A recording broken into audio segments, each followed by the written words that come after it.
मैं प्रकाश कुमार सैनी। मैं आज आपको बता रहा हूँ दोस्तों वेंचुरी मीटर। तो ये वेंचुरी मीटर क्या होता है दोस्तों, एक द्रविक उपकरण होता है जिसकी सहायता से किसी भी पाइप में बहते हुए द्रव का डिस्चार्ज ज्ञात करने के लिए इस वेंचुरी मीटर का उपयोग किया जाता है। दोस्तों जो पाइप होता है ना, ऐसे हमारे घर में लगा रहता है या किसी इंडस्ट्री में पाइप लगे रहते हैं, उसके अंदर कितने प्रेशर से पानी जा रहा है, कितना फ्लो से जा रहा है, उसका डिस्चार्ज मेजर करने के लिए इस वेंचुरी मीटर का यूज किया जाता है। वेंचुरी मीटर को किसी टाइप से लगा सकते हैं, जैसे हॉरिजॉन्टल लगा सकते हैं, वर्टिकल लगा सकते हैं, इंक्लाइन लगा सकते हैं, यानी किसी भी एंगल पर लगाकर इसके द्वारा पानी का डिस्चार्ज मेजर किया जा सकता है।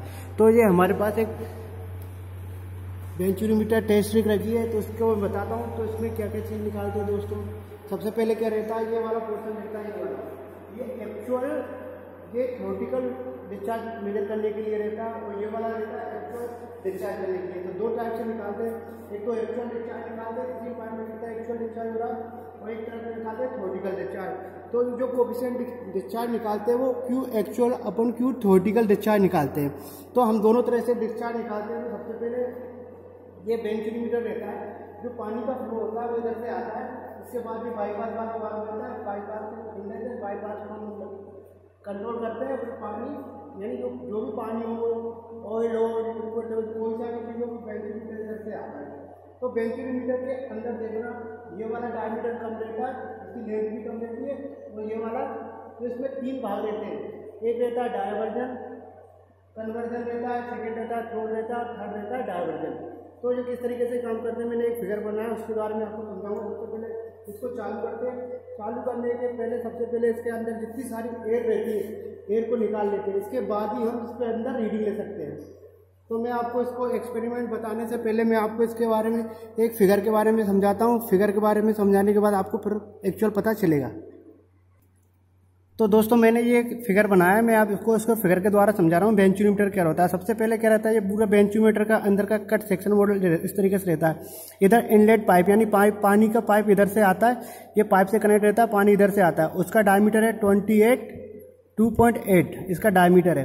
इसके बाद ये थ्रोट रहती है, ये थ्रोट, इसका डायमीटर रहता है 1.4 इसका डायमीटर है, जो हमारे यहाँ टेस्टिंग रखी है उसका डायमीटर है। इसके बाद ये वाला इसका, तो इसको तीन भागों में डिवाइड किया है दोस्तों। तो सबसे पहले ये वाला भाग रहता है, वो रहता है कन्वर्जेंट कोनिकल पाइप। देखो ये वाला भाग रहता है, वो कन्वर्जेंट कोनिकल पाइप रहता है दोस्तों। तो जो वेंचुरी मीटर का ये पहला वाला भाग रहता है, वो थोड़ा लंबाई में कम होता है और थोड़ा छोटा भी होता है। तो ये कोनिकल शेप में होता है दोस्तों। इसमें बड़े डायमीटर वाला सिरा, इसका जो बड़े डायमीटर वाला सिरा पानी की पाइप से जुड़ा रहता है, और सेकंड वाला थ्रोट से जुड़ा रहता है दोस्तों। तो जो कन्वर्जन कोनिकल पाइप को वेंचुरी मीटर का प्रवेश मार्ग भी कहते हैं, ठीक है ना, क्योंकि जो द्रव इसी के सिरे से कोनिकल पाइप में प्रवेश करता है, इसी द्रव का डिस्चार्ज ज्ञात किया जाता है। तो जो कन्वर्जन कोनिकल पाइप रहता है दोस्तों, ये वाला, ये कन्वर्जन कोनिकल पाइप रहता है, उसका जो एंगल रहता है ना, ये कितने एंगल पर है, तो 20 डिग्री पर रहता है। सेकेंड रहता है दोस्तों ये थ्रोट। ये थ्रोट जो होता है वो कंट भी बोलते हैं दोस्तों। ये एक पाइप का टुकड़ा जैसा होता है, ये यहाँ पर इस पाइप का एक टुकड़ा जैसा होता है। इसका डायमीटर देखो 1.5 है, जो हमारे वेंचुरी मीटर। तो ये डायमीटर रहता है, इस वाले डायमीटर से, पाइप के डायमीटर से कम रहता है, आधा रहता है अधिकतर। तो इसका एक सवा कन्वर्जन पाइप से जुड़ा रहता है, सेकंड रहता है डायवर्जन वाले पाइप से जुड़ा रहता है। तो ये थ्रोट रहता है, और ये रहता है डायवर्जन कोनिकल पाइप। ये डायवर्जन कोनिकल पाइप रहता है, जो वेंचुरी मीटर का ये भाग थोड़ा सा लंबा भी होता है, ये थोड़ा लंबा भी होता है, ठीक है ना, और इस कोनिकल शेप में होता है। इसका एक सिरा तो थ्रोट से जुड़ा रहता है, और दूसरा सिरा पाइप से जुड़ा रहता है दोस्तों। तो अब मैं इसके बारे में, अब जो डायवर्जन कोनिकल पाइप रहता है इसको, तो दोस्तों ये डायवर्जन कोनिकल पाइप को कन्वर्जन कोनिकल पाइप से इसलिए ज़्यादा लंबा और बड़ा रख लिया जाता है, क्योंकि जब वेंचुरी मीटर के कंठ पर द्रव की गति मुख्य पाइप की द्रव्यगति से अधिक हो जाती है, यानी प्रेशर अधिक हो जाता है, तो इसमें क्या रहता है, हेड लॉस को कम रखा जा सकता है और फ्रिक्शन लॉस भी कम हो जाता है। इसलिए इसका डायवर्जन कोनिकल पाइप का ये सिरा लंबा रखा जाता है। इसका जो एंगल रहता है वो 5 डिग्री रहता है। तो ये तो इसका तीन भाग हो गया, कन्वर्जन कोनिकल पाइप, ये थ्रोट हो गया, ये डायवर्जन कोनिकल पाइप रहता है। इसका एंगल रहता है 20 डिग्री, इसका रहता है 5 डिग्री। जो इसका लंबा, एक इसका सिरा थोड़ा छोटा रहता है और इसका लंबा रहता है, ठीक है ना। इसका क्या रहता है, हेड लॉस और फ्रिक्शन लॉस को कम करने के लिए इसके अंदर ये लंबा सिरा बना दिया जाता है। तो मैं इसके बारे में, अब ये क्या रहता है इसका, जब हम इसके अंदर जो वेंचुरी मीटर का फॉर्मूला रहता है ना, ये क्यू थ्योरेटिकल बराबर A A1 A2 under root A1 square minus A2 square into 2GH। तो दोस्तों ये फॉर्मूला किस तरीके से आता है, तो इसका डायमीटर ये रहेगा, बड़ा वाला डायमीटर तो A1 हो गया, छोटा वाला A2 हो गया। तो इसका हम एरिया निकाल लेते हैं, ठीक है ना। एरिया कैसे निकाले, π/4 d square into d square, ठीक है। तो इसका A1 का जो एरिया हो गया 6.15 सेंटीमीटर हो जाता है। इसी तरह D2 का 1.54 सेंटीमीटर हो जाता है। तो ये इसका कैलकुलेशन जब करेंगे और ये फॉर्मूले में रख देंगे तो थ्योरेटिकल डिस्चार्ज मेजर हो जाएगा। अब हम इसकी एक रीडिंग लेते हैं, मैंने ऑब्जर्वेशन टेबल बनाया, उसको चालू करते हैं, उसको फिर रीडिंग लेते हैं।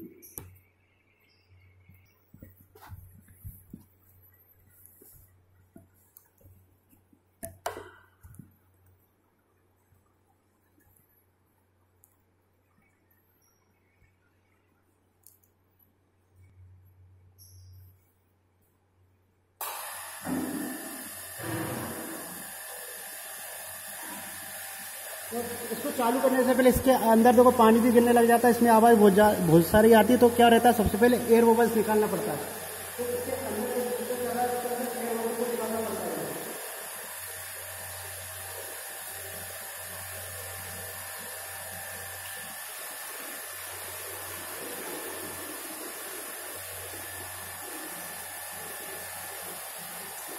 और इसमें से दोनों से एयर बबल्स निकलना,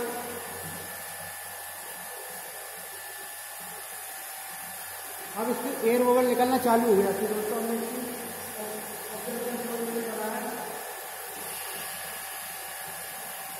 ये मैंने ऑब्जर्वेशन टेबल बनाया, मैं इसमें दोनों तरह की थ्योरेटिकल, ये थ्योरेटिकल डिस्चार्ज रहेगा, ये एक्चुअल डिस्चार्ज रहेगा।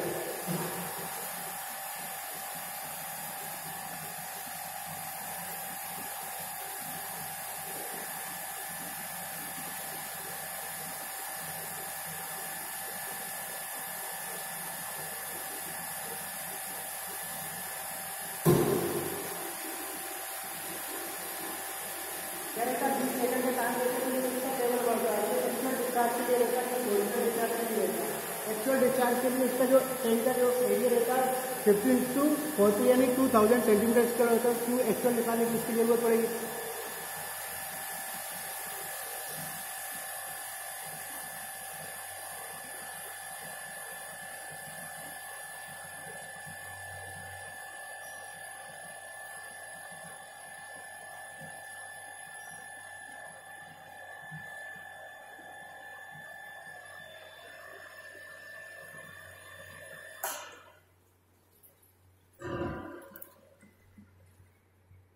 तो दोस्तों मैंने इसका ऑब्जर्वेशन टेबल बनाया है, उसमें हमने टैंक का एक्चुअल डिस्चार्ज लिया और इधर हमने थ्योरेटिकल डिस्चार्ज लिया। दोस्तों अब टैंक का जो एक्चुअल डिस्चार्ज था उसका इनिशियल लेवल था 28 H1H2, यानी जो टैंक है ना मेजरिंग टैंक, उसका H1H2 था 28 और 25 जो उसमें लिया था।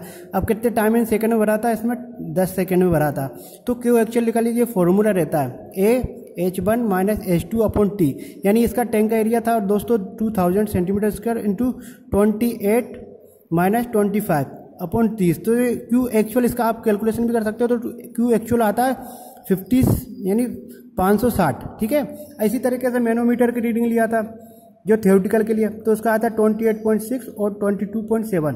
तो हम इसको H निकालते हैं। एच कैसे निकालेंगे दोस्तों, 28.6 और 22.1, और इसकी जो मरकरी का उसकी जो डेंसिटी थी 13.6 है, पानी की 1 है, डेंसिटी -1, तो जो H आया वो आया 74.34, ये तो आ गया।